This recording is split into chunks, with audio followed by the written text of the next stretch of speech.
Every night, young Malik hears his older sister, Tiana, crying softly in her room. Something isn't right, and Malik can sense it.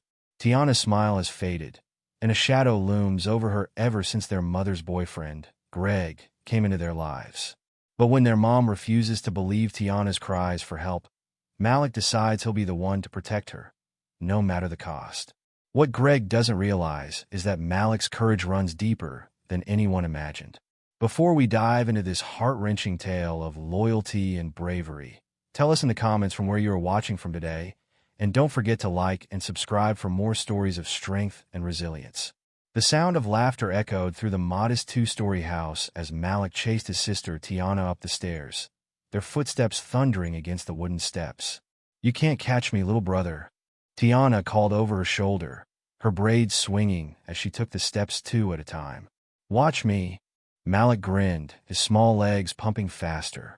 At 10 years old, he was quick for his age, but his 13-year-old sister still had the advantage of longer legs. Their mother Keisha's voice floated up from the kitchen below. "You'll better not be running in this house. Someone's gonna fall and break something." "Sorry, Mom," they called in unison, slowing to a walk but still giggling as they reached the top of the stairs. Tiana wrapped an arm around Malik's shoulders as they caught their breath. "Race you again after dinner?" "You're on," Malik agreed, bumping his shoulder against hers. This was their routine, racing, laughing, sharing secrets. As the only children in the house, they'd grown especially close since their parents divorced 2 years ago. Their dad still lived across town, and they saw him on weekends, but during the week, it was just them and their mom. At least it had been, until Greg came along. The doorbell rang, and Malik felt Tiana's arm tighten slightly around his shoulders before she quickly pulled away. "That must be Greg," their mother called up excitedly. "Come down and say hello, kids." Malik watched as Tiana's bright smile faded slightly. She squared her shoulders and headed downstairs, with Malik following close behind. Greg stood in the entryway, a bouquet of flowers in one hand and a shopping bag in the other. He was tall and broad-shouldered, dressed in crisp business casual clothes that made him look like he'd stepped out of a magazine. At 35, he was a few years younger than their mom, and Malik had to admit he could see why she liked him. Greg had an easy smile and a way of making people feel special when he talked to them. "There's my beautiful girl," Greg said, kissing Keisha on the cheek before turning to the children. "And here are my favorite kids. I brought something for you both." Malik noticed how Tiana seemed to shrink into herself as Greg's attention turned their way. It was subtle, anyone else might have missed it, but Malik had always been observant, especially when it came to his sister. Greg reached in his shopping bag and pulled out 2 boxes of candy. "Dark chocolate for the princess," he said, holding one out to Tiana with a smile that lingered a bit too long, "and sour gummies for the man of the house." "What do you say?" Keisha prompted. "Thank you," they mumbled in unison. "Greg's joining us for dinner," Keisha announced, taking the flowers to find a vase. "I made his favorite, my special lasagna. Need any help in the kitchen, beautiful?" Greg called after her. "I've got it handled. Why don't you hang out with the kids while I finish up?" Malik saw something flash across Greg's face. Was it annoyance? Before his smile returned. "Of course, honey." He settled onto the couch and patted the spaces beside him. "Come on, kids. Tell me about your day." Malik sat on the far end of the couch, but Tiana remained standing. "I actually have some homework to finish before dinner," she said quietly. "But it's Friday," Greg pointed out, his tone friendly, but with an edge that made Malik's stomach tighten. "Surely it can wait until tomorrow?" "I'd rather get it done now," Tiana insisted, already backing toward the stairs. "Thanks for the candy." As she disappeared upstairs, Greg's eyes followed her with an intensity that made Malik uncomfortable. Then he turned to Malik with that easy smile again. "Guess it's just us men, huh? Want to watch some basketball highlights?" Malik nodded, though his mind was on his sister. This wasn't the first time she'd made an excuse to avoid being around Greg. Lately, she seemed to be finding reasons to stay in her room whenever he came over, which was becoming more and more frequent since he'd started dating their mom 3 months ago. During dinner, Malik watched as Greg charmed their mother with stories about his day at the investment firm where he worked. Keisha laughed at all his jokes, touching his arm and looking at him with stars in her eyes. Meanwhile, Tiana pushed her food around her plate, speaking only when directly addressed. The lasagna is amazing as always, Keisha, Greg said, reaching for seconds. You're gonna make me fat if you keep cooking like this. Oh, stop, Keisha giggled. You look perfect just the way you are. Speaking of perfect, Greg said, setting down his fork. I've been thinking. We've been dating for a few months now, and things are going so well. He reached for Keisha's hand. What would you think about me moving in? Malik's fork clattered against his plate. Across the table, Tiana had gone completely still. Oh. Keisha's free hand flew to her chest. Wow. That's a big step, Greg. I know it is, he said, his thumb stroking her knuckles. But I love spending time with you and the kids. And my lease is up next month. It feels like perfect timing. What do you think? Keisha glanced at her children. Kids? How would you feel about Greg moving in with us? Malik looked at Tiana, but she was staring down at her plate, her hands clenched in her lap. I think, Keisha continued when neither child responded, I think we should sleep on it. Talk about it as a family. Of course, Greg said smoothly, though Malik caught another flash of that something in his eyes. Take all the time you need. I just want us to be together more. After dinner, Tiana disappeared upstairs again while Malik helped their mom clean up. Through the kitchen window, he could see Greg on his phone in the backyard, pacing as he talked in low, angry tones that didn't match his usual cheerful demeanor. Mom? Malik asked as he dried a plate. Do you really want Greg to move in? Keisha sighed dreamily. He makes me happy, baby. Don't you want Mommy to be happy? Yeah, but... Malik hesitated. Tiana seems different lately, like she doesn't want him around. Your sister's just at that age, Keisha said, dismissing his concern. Teenagers get moody sometimes. She'll adjust. But Malik wasn't so sure. That night, as he lay in bed trying to sleep, he heard it again, the muffled sound of crying coming through the wall that separated his room from Tiana's. It had been happening more and more lately, always late at night when she thought everyone else was asleep. He got up and padded to her door, knocking softly. T? You okay? The crying stopped abruptly. I'm fine, came her voice, thick with tears. Go back to bed, Malik. Can I come in? I said I'm fine. Her voice cracked on the last word. Malik pressed his forehead against the door. Remember when Dad first moved out? And I used to have nightmares? You let me sleep in your room and tell me stories until I felt better. There was a long pause, then the sound of footsteps. The door opened, revealing Tiana's tear-stained face in the darkness. Come here, little brother, she whispered, pulling him into a hug. They sat on her bed, backs against the wall, shoulders touching like they used to do when sharing secrets. But tonight, Tiana didn't seem ready to share. Is it about Greg? Malik asked finally. Tiana tensed beside him. What about Greg? I don't know. You just seem scared of him sometimes. I'm not scared, she said too quickly. He's Mom's boyfriend. That's all. But Dash, can we just sit here? Tiana interrupted. Please? I don't want to talk. I don't want to be alone. Malik nodded, his worry growing. They sat in silence until Tiana's breathing evened out and she fell asleep. As he carefully extracted himself and headed back to his own room, Malik made a decision. Something wasn't right with Greg, and if no one else was going to figure out what it was, he would have to do it himself. The next morning, Malik woke early and crept downstairs. He found Greg already there, making coffee in the kitchen like he belonged there, like he was already living with them. Morning, champ, Greg said with that perfect smile. You're up early. Couldn't sleep, Malik said, watching as Greg moved around their kitchen with disturbing familiarity. Know what helps me sleep? Greg leaned closer, lowering his voice conspiratorially. Minding my own business. Not asking questions about things that don't concern me. You get what I'm saying? The threat was clear in his tone, though his smile never wavered. Malik felt a chill run down his spine, but he met Greg's gaze steadily. I get what you're saying, he replied quietly. But Tiana is my sister. Everything about her concerns me. Greg's smile tightened almost imperceptibly. You're a good brother, Malik. Just be careful. Sometimes trying to protect people can end up hurting them instead. Before Malik could respond, they heard footsteps on the stairs. Tiana appeared in the doorway, freezing when she saw Greg. Her eyes darted to Malik, then quickly away. Morning, princess, Greg said, his voice honey-sweet again. Want some breakfast? I make great pancakes. I'm not hungry, Tiana mumbled, backing away. I'm going to get ready for dance class. As she hurried back upstairs, Malik saw Greg watching her go with that same intense look. When he turned back to Malik, his eyes were cold despite his smile. Remember what I said, champ? Some things are better left alone. But Malik knew he couldn't leave it alone. Not when his sister cried every night. Not when she flinched at Greg's touch and made excuses to avoid him. Not when that mask of charm slipped occasionally to reveal something darker underneath. He didn't know exactly what was wrong yet, but he knew he had to figure it out.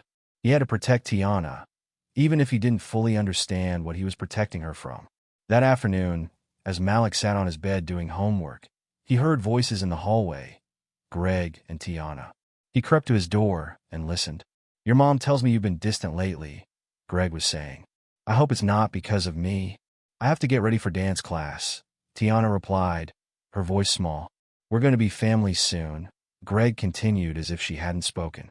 I just want us to be close. You understand that, don't you, princess? The silence that followed made Malik's skin crawl. Please let me pass, Tiana whispered finally. Of course, sweetheart. We'll talk more later. Malik waited until Greg's footsteps faded away before opening his door. Tiana stood frozen in the hallway, her dance bag clutched to her chest like a shield. T, he said softly. She startled, then tried to smile. Hey, little brother. I'm running late for dance. I can walk you, he offered. It's only a few blocks. No, she said quickly, then softer. No, it's okay. I'll be fine. As she hurried down the stairs, Malik made another decision. He might only be 10, but he wasn't going to let his sister face whatever this was alone. He would watch and listen and figure out how to help her. He didn't know it yet, but that decision would soon test his courage in ways he never imagined. For now, he simply stood at his window, watching his sister practically run down the sidewalk, while downstairs, he could hear Greg's laugh mixing with their mother's, filling their once peaceful home with an undercurrent of tension that grew stronger every day. Tiana sat cross-legged on her bed, staring at her reflection in the vanity mirror across the room.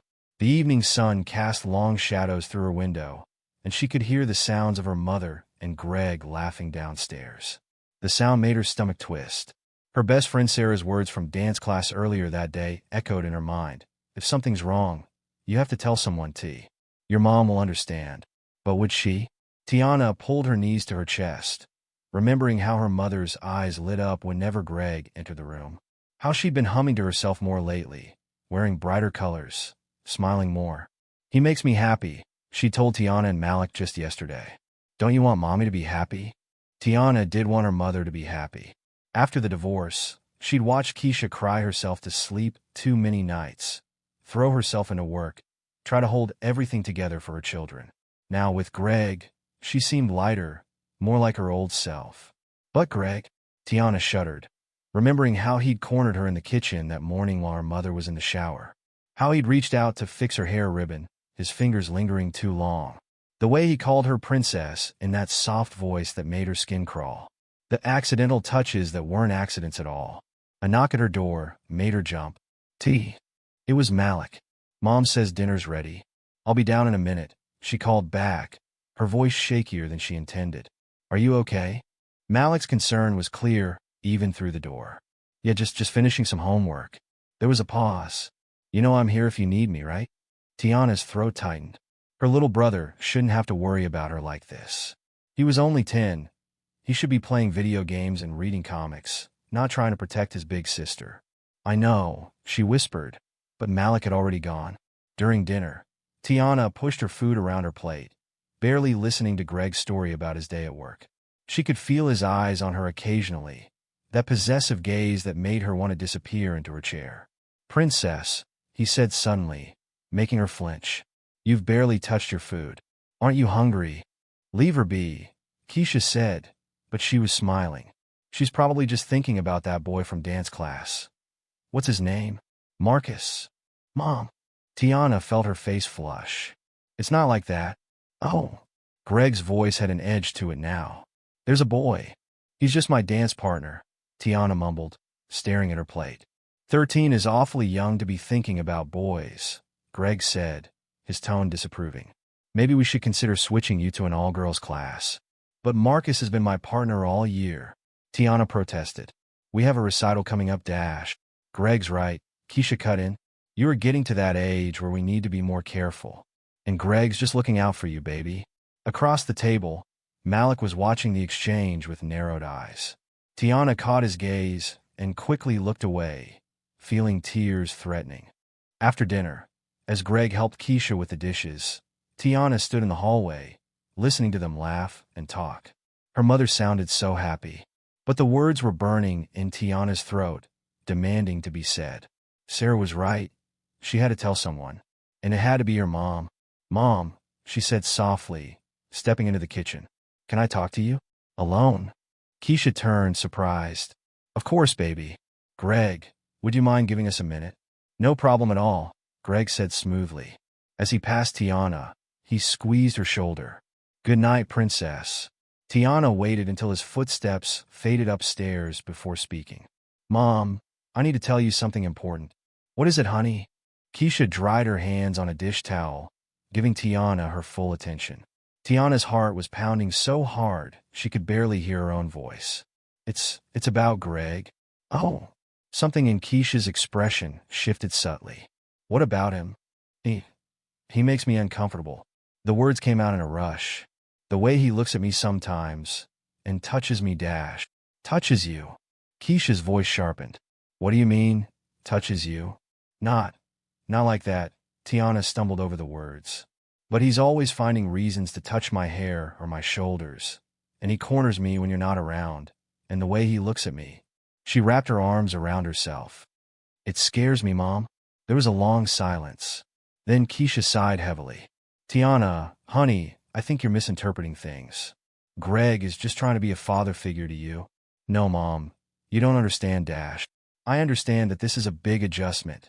Keisha's voice was gentle but firm. Greg is the first man I've dated seriously since your father, and I know change can be scary. But he cares about us, about you and Malik. He's trying to build a relationship with you both. Mom, please. Tiana could feel the tears starting. Are you jealous, baby? Keisha asked suddenly. Is that what this is about? Because you know no one could ever replace you in my heart. This isn't about jealousy. Tiana's voice rose. He's not who you think he is. When you're not around, he's different. That's enough. Keisha's sharp tone made Tiana step back. I will not have you making up stories about Greg just because you're having trouble adjusting. He is a good man who makes me happy, and I need you to accept that. But no buts. Go to your room and think about what you're saying. Making accusations like that is serious, Tiana. You could really hurt someone. Tiana stood frozen, staring at her mother. The betrayal cut so deep she could barely breathe. Without another word, she turned and fled upstairs, tears blinding her. What she didn't know was that Malik had been sitting at the top of the stairs, listening to every word. His small hands were clenched into fists, and he felt something he'd never felt toward his mother before, anger. He waited until their mother had gone to her room before creeping to Tiana's door. He could hear her crying inside, not the quiet sobs of nighttime, but deep, broken sobs that made his chest hurt. T, he whispered, pushing the door open. Can I come in? Tiana was curled up on her bed, her whole body shaking. When she looked up, her face was streaked with tears. You heard?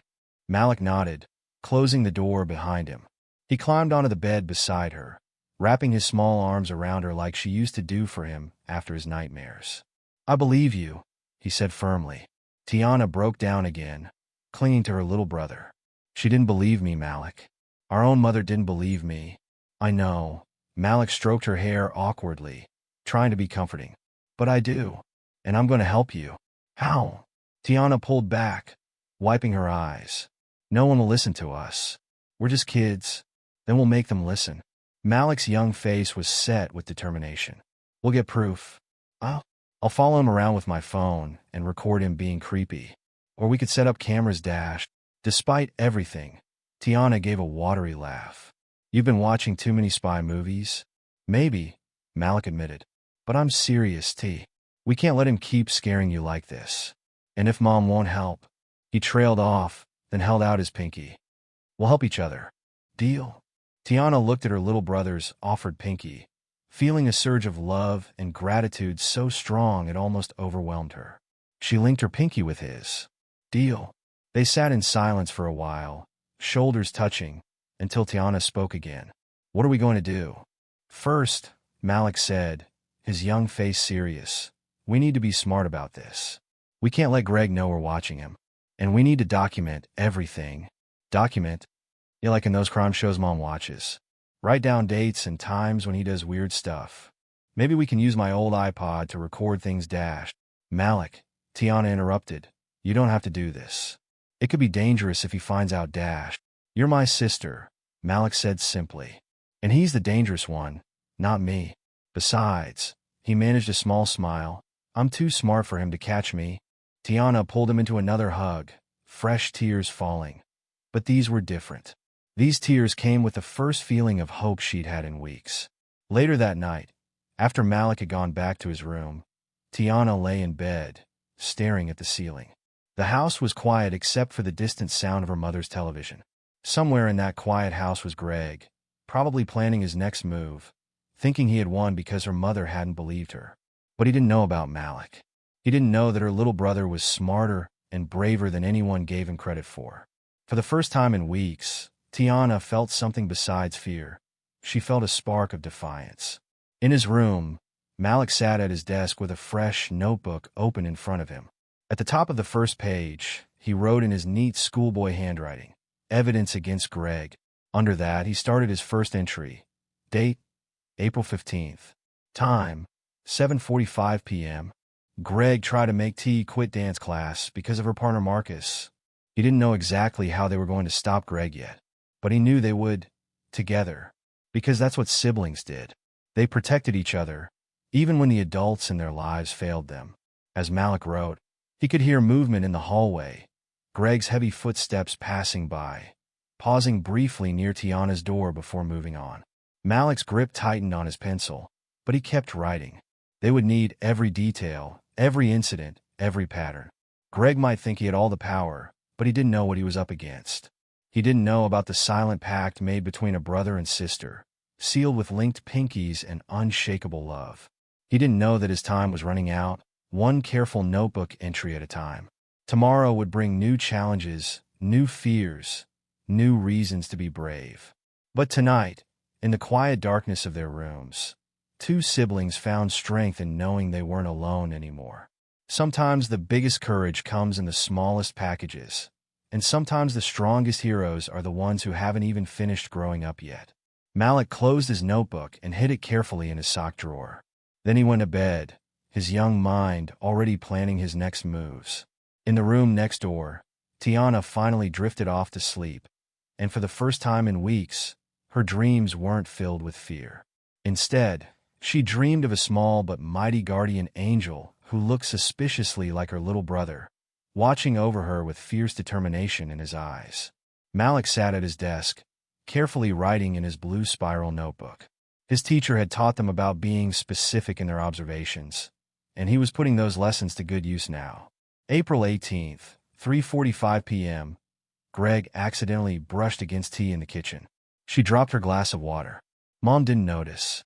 April 19th, 7:30 p.m., Greg insisted on driving T to dance class even though it's only 3 blocks away. She made excuse about stomach ache to not go. April 20th, 6:15 p.m., Greg stood in T.I.'s doorway for 10 minutes while she did homework. Said he was checking on her. She kept looking scared. He'd filled nearly 10 pages already. Each entry made his stomach twist, but he forced himself to write everything down. His 5th grade teacher, Ms. Rodriguez, always said that details matter. The truth is in the details, she'd tell the class during writing assignments. Malik hoped she was right. From his desk, he had a clear view of the hallway through his partially open door. Greg had moved in last week, and now Malik spent every moment he could watching, listening, gathering evidence. He'd even started taking his homework to the kitchen table instead of his room, just to keep an eye on things. A movement caught his attention, Greg walking past Tiana's room again, slowing down as he passed her door. Malik quickly added it to his notebook. April 20th, 8:45 p.m. 3rd time Greg walked by T.I.'s room in 1 hour. What are you always writing in that notebook? Malik jumped at his mother's voice. He hadn't heard her come up behind him. Just school stuff, he said, carefully closing the notebook. A project. Keisha smiled, ruffling his hair. My studious little man. But it's getting late. Time for bed, okay? Okay, Mom. He waited until she left before hiding the notebook in his sock drawer, beneath his winter clothes. Later that night, as Malik lay in bed, he heard Greg's voice in the hallway, speaking softly but with an edge that made him sit up straight. Princess, we need to talk about these stories you've been telling. I haven't told any stories. Tiana's voice trembled. No? Then why did your mother ask me about making you uncomfortable? We wouldn't want her getting the wrong idea, would we? It might really upset her. Malik slipped out of bed and crept to his door, straining to hear. I didn't say anything, Tiana whispered. Good. Let's keep it that way. Our little secret, right, Princess? We wouldn't want anything to happen to your dance classes, or to upset your mother's happiness. Malik heard Tiana's door close, then Greg's heavy footsteps moving away. He waited a few minutes before sneaking to Tiana's room. She was sitting on her bed, hugging her knees to her chest. When she saw Malik, she tried to smile, but it looked more like a grimace. I heard him, Malik said, sitting beside her. I'm writing everything down, T. Every single thing. What good will that do? Tiana's voice was hollow. Mom doesn't want to see it. Nobody wants to see it. Someone will, Malik insisted. We just have to find the right person to tell. He'd been researching on his school computer during lunch breaks, looking up what to do when adults wouldn't listen. He'd memorized the local police number, not just 911. He'd found websites about something called Child Protective Services. He wasn't sure exactly how it all worked, but he was learning. We need a signal, he said suddenly, for when you're scared and can't call out. Tiana looked at him questioningly. Like this. Malik went to the wall their room shared and knocked softly. 3 quick taps, 2 slow ones. If you're ever scared, do this. I'll hear it and come help. Tiana's eyes filled with tears. Malik, you can't always protect me. What if dash? 3 quick, 2 slow, he interrupted. Practice it. Wiping her eyes, Tiana went to the wall and copied his pattern. Tap, tap, tap, tap, tap. Good, Malik nodded. I'll always come, T. I promise. The next day, Malik watched as his mother and Greg prepared for a dinner party with Greg's work colleagues. Keisha was nervous, wanting everything to be perfect. Tiana, honey, wear that pretty blue dress I bought you, she called upstairs. The one that matches your eyes.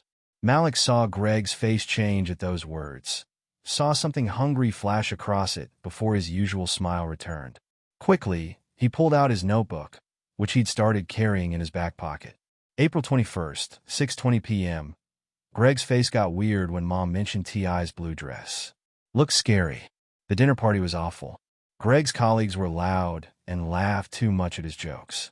Tiana sat stiffly in her blue dress, barely touching her food. Every time Greg introduced her as my beautiful stepdaughter-to-be, she seemed to shrink a little more. Malik watched it all, adding notes when he could. 7:45 p.m. Greg kept putting his hand on T.I.'s shoulder while showing his friends' family photos. T looked like she was going to be sick. 8:30 p.m. Greg's friend Mike said T looks all grown up. Greg said she's blooming into quite the young lady. T ran to bathroom to throw up. After the guests left, Keisha fussed over Tiana. Maybe you're coming down with something, baby. You barely ate. I'm just tired, Tiana mumbled. Can I go to bed? Of course, princess, Greg said, and Malik saw his sister flinch at the word. Later that night, Malik heard it. Tap, tap, tap, tap, tap. He was out of bed instantly, running to Tiana's room. She was pressed against the headboard, shaking. He was in here, she whispered, just standing in the doorway, watching me. When I woke up and saw him, she broke off, shuddering. Malik felt rage building in his chest. He'd added so many pages to his notebook, watched his sister grow more afraid each day, and still their mother saw nothing wrong. The next morning, while everyone else was still asleep, Malik sat at his computer and typed into Google, "What to do if someone is hurting your sister and mom won't listen." The results made his heart race. Words like abuse and grooming popped up. He read about emergency hotlines, about trusted teachers and counselors who were required to help. He memorized numbers and websites, wrote down words he didn't fully understand but knew were important. At breakfast, he watched his mother laugh at Greg's jokes, saw her kiss him goodbye as he left for work. How could she not see? How could she let this happen to her own daughter? Mom, he tried one more time. Have you noticed he doesn't laugh anymore? What? Keisha looked up from her coffee. Don't be silly. She laughed just yesterday at dinner. No, she didn't, Malik said quietly. She hasn't laughed for real since Greg moved in. Malik, his mother's voice hardened. We've talked about this. I know change is hard, but Greg is part of our family now. The sooner you both accept that, the happier we'll all be. Malik stared at his mother, really looked at her. She had new highlights in her hair, wore brighter lipstick these days. She smiled more, but only at Greg. When she looked at her children now, her eyes seemed to slide past them, like she couldn't bear to see anything that might spoil her happiness. That night, Malik made a decision. He couldn't wait any longer, couldn't keep hoping his mother would suddenly see the truth. He had to do something himself. In his notebook, he wrote one final entry. April 22nd, 11:30 p.m. Mom won't help us. Greg keeps getting worse. T is so scared. Tomorrow I'm going to stop him myself. I don't know how yet, but I have to try. If something happens to me, whoever finds this notebook, please help my sister. He tucked the notebook away and lay in bed, thinking hard. He was only 10 years old, but he was all Tiana had. Tomorrow something would have to change. Tomorrow, he would find a way to make someone listen. Through the wall, he heard his sister crying softly, and his resolve strengthened. Greg thought he was untouchable because they were just kids. But Greg didn't understand what it meant to have a brother who loved you. He didn't understand that sometimes the biggest courage comes in the smallest packages. Malik closed his eyes, but he didn't sleep. Instead, he planned and waited and listened to his sister's tears, knowing that soon, one way or another, he would make them stop. The house felt different when their mother wasn't home. Shadows seemed longer, silence heavier. Malik sat at his desk, pretending to do homework while actually watching the hallway through his partially open door. Their mother Keisha had picked up an extra shift at the hospital, leaving Greg in charge for the evening. I'll be home around midnight, she'd said, kissing Greg goodbye. Make sure the kids get to bed on time. The way Greg had smiled made Malik's stomach turn. Now, 3 hours later, that same unease had grown into a constant knot in his chest. He heard Tiana's door open and close. She was probably getting ready for bed. Then came Greg's heavy footsteps climbing the stairs, slow and deliberate. Malik's pencil went still as he listened. Princess. Greg's voice, sickly sweet. Can I come in for a minute? I'm getting ready for bed. Tiana's voice wavered. Just want to talk. Open the door. A pause. Then the soft click of Tiana's door opening. What do you want? Tiana's voice was small. That's not very friendly, is it? Greg's tone had changed, carrying that edge Malik had come to recognize. After everything I do for this family, everything I do for you, please leave me alone. Alone? But Princess, we're finally alone. No one to interrupt us. Malik heard Tiana gasp, followed by the sound of footsteps backing up. Don't come closer. Don't make a scene. You wouldn't want to upset your mother, would you? After all, she's so happy now. Stop, please. The fear in Tiana's voice galvanized Malik into action. He slipped out of his chair, heart pounding so hard he could barely breathe. Through the gap in Tiana's door, he could see Greg advancing on his sister, who was pressed against her bedroom wall. Tap, tap, tap, tap, tap. The secret knock, desperate and frantic against the wall. Malik's hands shook as he reached for his phone. But then he remembered. His mother had taken it to be repaired that morning. But the house phone, it was downstairs. Such a pretty girl, Greg was saying, his voice making Malik's skin crawl. Growing up so fast. Don't touch me. Malik had never heard his sister sound so terrified. Moving as quietly as he could, he crept downstairs to where the house phone sat in its cradle. With trembling fingers, he dialed 911. 911. What's your emergency? My sister, Malik whispered, trying to keep his voice steady like he'd practiced in his head so many times. My mom's boyfriend is in her room. He's trying to hurt her. Please come quick. I need your address, sweetie. The dispatcher's voice was calm, but urgent. Malik gave their address, adding, "Please hurry. I can hear her crying. Are you safe? Are you somewhere away from the boyfriend?" "I'm downstairs. He's upstairs with my sister. She's 13. I'm 10. Our mom's at work." "What's your name?" "Malik. Please, you have to help her. He's been doing things, touching her hair, cornering her when mom's not around. I wrote it all down. I have proof." "You're doing great, Malik. Officers are on their way. Stay on the phone with me, okay? Tell me what you're hearing now." Malik crept back up the stairs, phone pressed to his ear. Tiana's voice drifted down the hallway. "No, please don't." "I can hear her begging him to stop," Malik whispered into the phone. "She's crying. The police are almost there, Malik. You're being so brave. Is there another adult you can call?" "Our mom, but she doesn't believe us. She thinks Greg is perfect." Malik's voice broke. "She doesn't see what he really is." Suddenly, red and blue lights flashed through the windows, casting eerie shadows on the walls. The sound of car doors slamming made Malik's knees weak with relief. "The police are here," he told the dispatcher. "Go let them in, Malik. You've done everything right." Malik ran to the front door just as the officers reached the porch. Two of them, a tall man with kind eyes and a shorter woman with her hair in a tight bun. "Where are they?" the female officer asked quietly. "Upstairs, second door on the right," Malik pointed. "Please help my sister." The officers moved swiftly but quietly up the stairs, hands on their weapons. Malik followed a few steps behind, his heart in his throat. The male officer kicked open Tiana's door. "Police!" "Step away from the girl." Greg spun around, his face transforming from predatory to shocked in an instant. He had Tiana cornered by her desk, one hand gripping her arm. "This isn't what it looks like," Greg started, releasing Tiana. "I was just dashed." "Hands where we can see them," the female officer ordered. "Step away from the girl. Now." Tiana broke free, running straight to Malik. He wrapped his arms around her as she sobbed into his shoulder. "There's been a misunderstanding." Greg tried to smile, but it looked wrong on his pale face. "I'm dating their mother. I live here.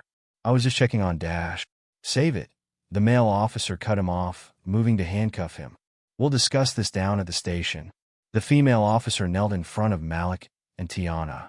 "Are you both okay? Did he hurt you?" Tiana could only sob, but Malik spoke up.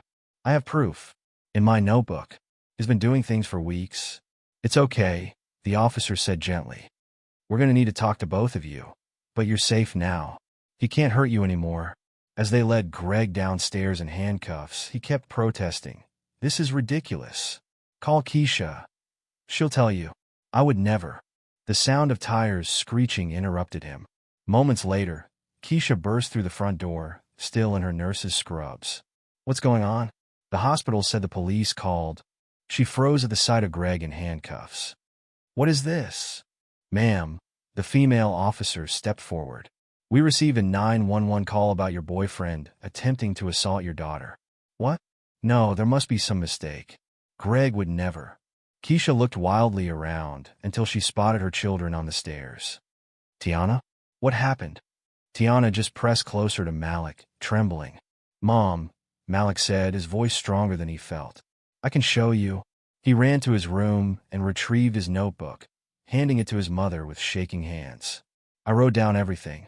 Every time he touched her, every time he scared her. It's all there." Keisha opened the notebook, her face growing paler with each page she turned. This can't be true. Greg." But Greg's mask had slipped entirely now. "You stupid little brat," he snarled at Malik. "You had to ruin everything." "That's enough." The male officer tightened his grip on Greg's arms. "Let's go." As they led Greg out to the waiting police car, Keisha sank to her knees, the notebook falling from her hands. "My babies," she whispered, reaching for them. "I'm so sorry. I'm so sorry." But Tiana flinched away from her touch, clinging tighter to Malik. He held his sister, feeling her tears soaking his shirt, and looked at their mother with eyes that had aged years and weeks. "You didn't believe her," he said quietly. "She told you she was scared, and you didn't believe her." Keisha's face crumpled. "I know. Oh God, I know." The female officer stepped forward again. "We'll need statements from both children. And ma'am, we'll need to talk to you as well." Would you like us to call someone to be with the kids while we do this? Our dad, Malik said immediately. Please call our dad. The next hour passed in a blur of questions and tears. Their father arrived, wrapping them both in his strong arms, his face dark with anger when he learned what had happened. More officers came, taking pictures of Tiana's room, collecting Malik's notebook as evidence. Through it all, Malik didn't let go of his sister's hand. They'd made it through the worst night of their lives together, just like they'd gotten through everything else. Their mother sat in a corner, crying quietly, but neither child went to comfort her. Some betrayals, Malik realized, would take more than apologies to heal. But at least they were safe now. At least someone had finally listened. As the police finished their initial investigation, the kind-eyed male officer knelt beside Malik. You're a very brave young man, he said softly. You protected your sister when the adults in her life failed her. Not many kids would have had that courage. Malik looked up at the officer, then at Tiana, who had finally stopped crying. She's my sister, he said simply. That's what brothers do. The officer smiled and squeezed his shoulder. The world needs more brothers like you, Malik. Later, as they waited for the police to finish their work, Malik and Tiana sat together on the front porch steps, wrapped in blankets their father had brought. The night was quiet now, the police lights casting intermittent blue and red glows across their faces. You saved me, Tiana whispered, leaning her head on his shoulder. We saved each other, Malik replied, holding her hand tight. And no one's ever going to hurt you again. I promise. They sat together, watching the night sky, two siblings who had faced darkness and emerged stronger. The road ahead would be hard, full of questions and healing and change. But they would face it together, just as they had faced everything else. Because that's what siblings do. They protect each other, even when the rest of the world fails them. They become each other's light in the darkness, each other's strength in weakness, each other's voice when fear steals their words. And sometimes, in the darkest moments, they become each other's heroes. The morning after Greg's arrest, Malik and Tiana sat at the kitchen table across from their mother. Keisha hadn't slept. Dark circles rimmed her eyes, and her nurse's scrubs from the night before were wrinkled from hours of crying. I need to understand, Keisha whispered, staring at Malik's notebook lying open between them. How did I not see this? You didn't want to see it. Tiana's voice was hoarse from crying. I told you, Mom. I tried to tell you what he was doing. Baby, I dashed. No, Malik interrupted, his small hand finding Tiana's under the table. Let her finish. Tiana squeezed his hand and continued, stronger now. He would wait until you weren't looking. Stand too close. Touch my hair, my shoulders. Call me princess in this voice that made me feel sick. And when I told you, you said I was jealous. Keisha flinched at the words. I convinced myself you were just having trouble adjusting. He threatened me. Tiana's voice cracked. Said if I told anyone, he'd make sure you never believed me. And he was right. You didn't. The signs were everywhere, Mom, Malik added quietly. He flipped through pages of his notebook. April 15th. Greg cornered Tiana in the kitchen while you were in the shower.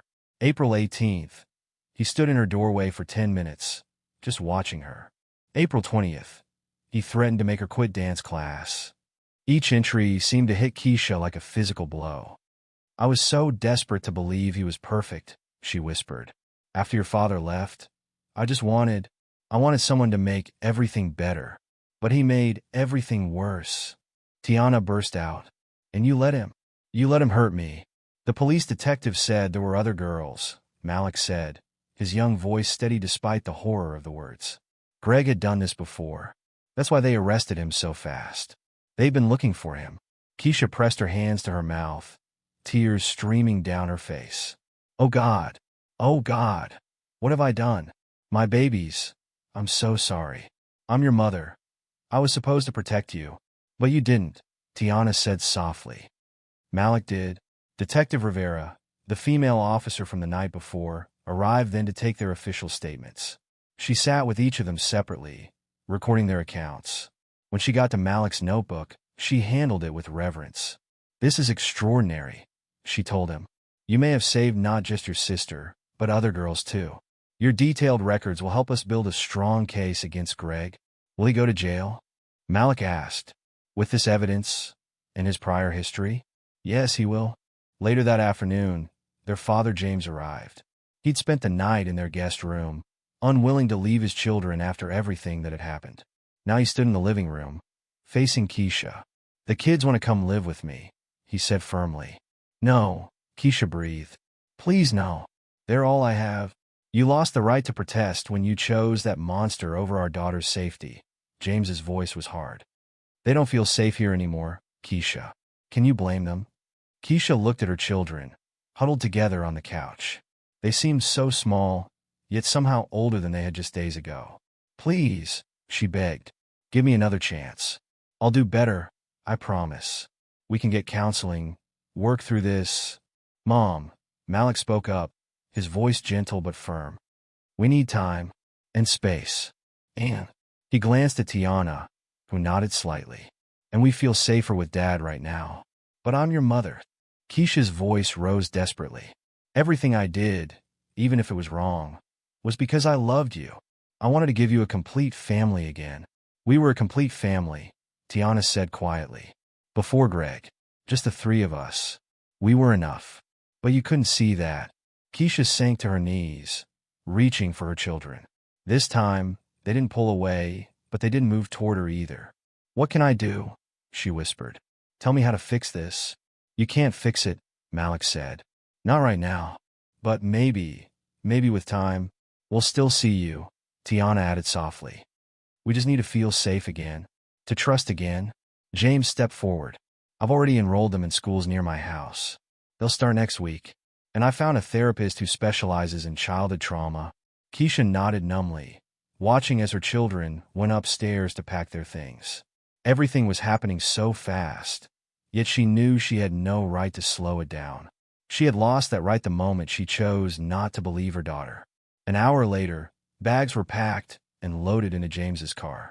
Keisha stood on the porch, arms wrapped around herself, watching her children prepare to leave. "We'll call you," Malik promised, giving her a quick hug. "And maybe we can have dinner sometimes?" Tiana hesitated, then stepped forward to hug her mother too. "I love you, Mom," she whispered. "But I need to love myself more right now." As James's car pulled away, Keisha remained on the porch, watching until it disappeared around the corner. The house behind her felt impossibly empty, filled with the echoes of all the warnings she had ignored, all the signs she had dismissed. In the car, Malik and Tiana sat close together in the back seat, holding hands like they had done so often lately. Through the rear window, they could see their mother growing smaller in the distance. "Are we doing the right thing?" Tiana whispered. Malik squeezed her hand. "We're doing the necessary thing. Sometimes they're the same." James glanced at his children in the rearview mirror, his heart swelling with pride and aching with sorrow. His son, so young yet so wise. His daughter, so wounded yet so strong. They would heal, he promised himself. It would take time, but they would heal. As they drove toward their new beginning, the siblings leaned against each other, drawing strength from their unshakable bond. They had survived the darkness together. Now it was time to step into the light, even if that meant leaving some things and some people behind.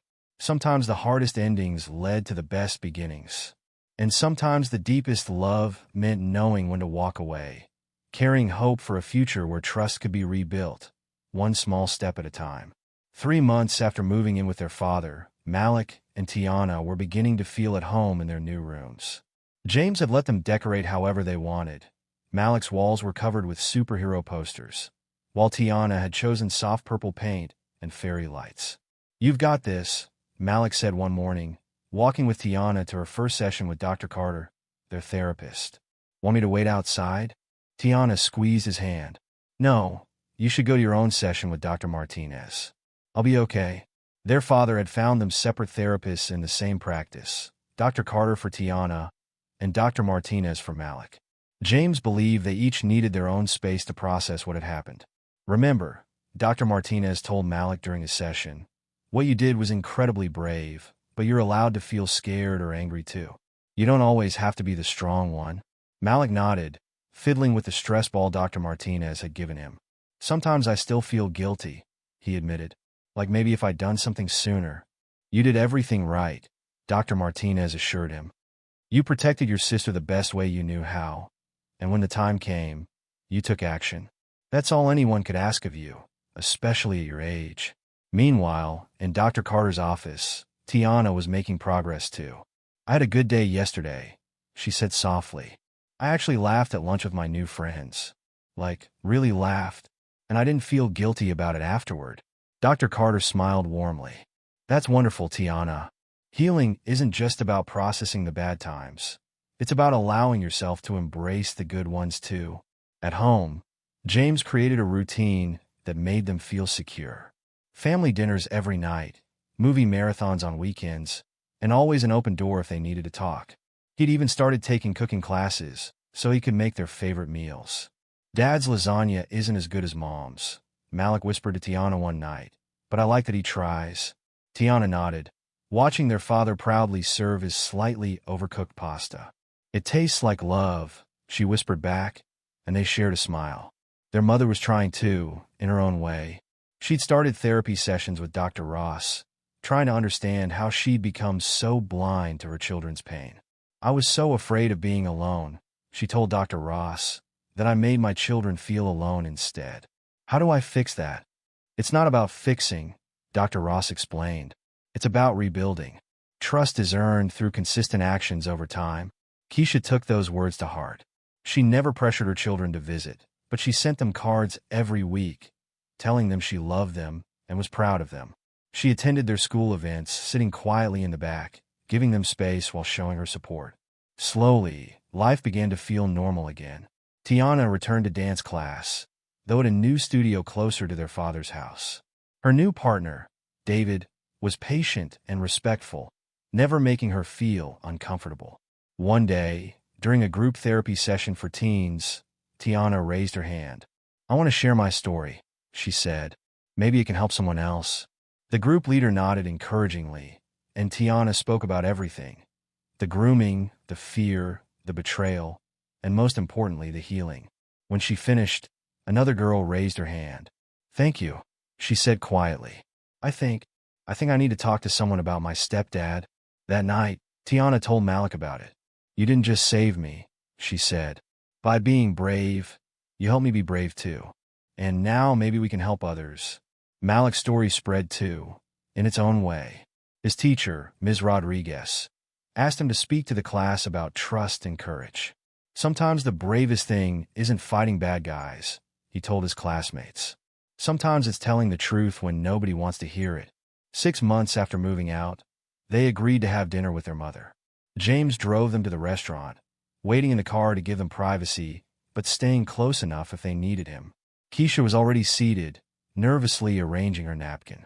When she saw them, her eyes filled with tears, but she held them back, remembering what she'd learned in therapy about respecting their boundaries. Thank you for coming, she said simply. The dinner was awkward at first, but gradually grew more comfortable. They talked about school, about their new friends, about their therapy sessions.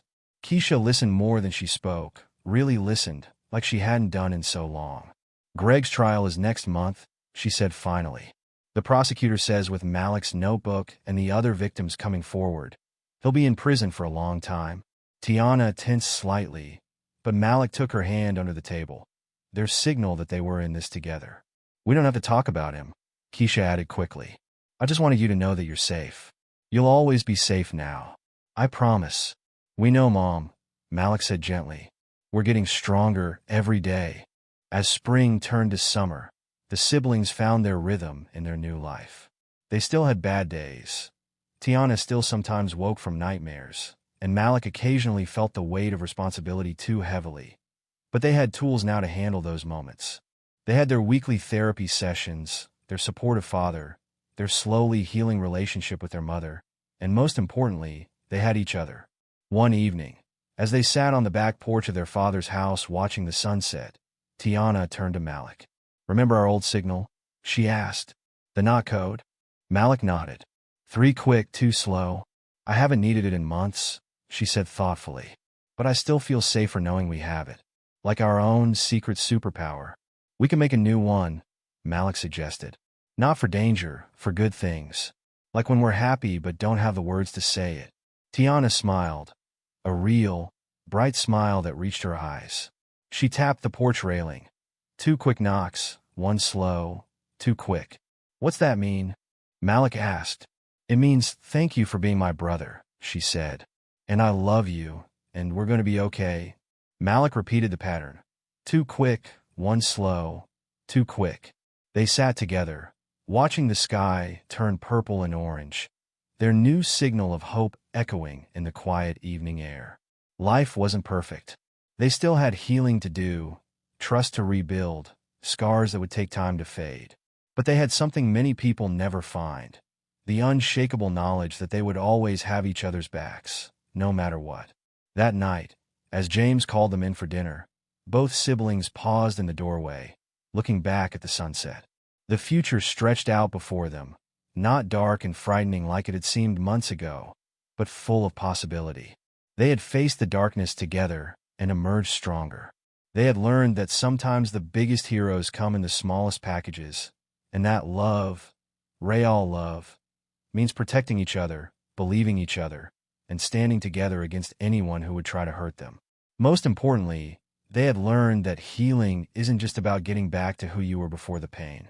Sometimes it's about becoming someone stronger, someone braver, someone who knows their own worth and won't let anyone take it away again. 2 quick knocks, 1 slow, 2 quick. We're going to be okay. Through courage and determination, Malik protected his sister when no one else would, and together, they found the strength to begin healing. Stories like this remind us of the resilience within us all. What would you do if someone you loved was in trouble, but no one believed them? Let us know in the comments, and thank you for watching. Be sure to like and subscribe for more powerful stories of hope and bravery.